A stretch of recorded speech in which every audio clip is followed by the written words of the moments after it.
speaking of James Horwill, let's not forget what he's been through over the last year. This is his first test since Wales on the first weekend of December 2011. He missed all of last year's internationals after he wrecked his hamstring in Canberra against the Brumbies in May.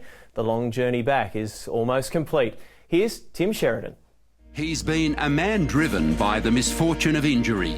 Think about what you'd like to be doing. You know, sitting on the sidelines, it sucks. It's the worst part of being a footballer is not playing. But James Horwill knows he's lucky the year he lost wasn't this one. There's been a lot of guys that have played a lot of rugby for Australia that never had this opportunity. And so we certainly as a group understand that, and I understand the uniqueness of what's happening.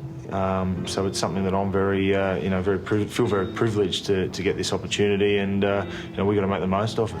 Lions tours are rare, but it's when they arrive that the waiting really begins. The home side must watch as the tourists hack their way through the provincial jungle of Australian rugby, paying the odd price, but building cohesion with each skirmish. The Wallabies just train. So it's something that's certainly been new for us, and it's certainly, I think each time you watch them play, you sort of get more amped. It's been sort of a sense of you've got to make sure we keep our powder dry, so to speak, and not get too excited too early, and make sure we just build up nicely to hit our peak come game time.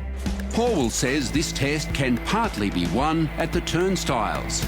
Especially at Suncorp, we're not going to allow what happened in 2001 happen again. John Eel's Wallabies were ambushed from the Suncorp stands. Horwill says local support will dominate ticket sales this time. We got a bit of a taste of it at the Reds game, a couple of weeks ago. That was an atmosphere that was right up there with some of the things that I've experienced in world rugby. And that was for the provincial game, so I could only imagine what the Test match is going to be like. Only 7 other Australians have captained the Wallabies in a multi-test series against the Lions, and only one, and it was recent in the memory, has won that series. Now, no pressure. Yeah, when you put it like that, it's, I never really thought it knew the number, but, it's certainly something that I'm, very, very proud to have this opportunity, and, that's all our efforts are going towards that. As a teenager, James Horwill had to be talked into playing rugby. Last year, he was prepared to do anything to get back to it. He wants his place in history, and he's also been learning from it.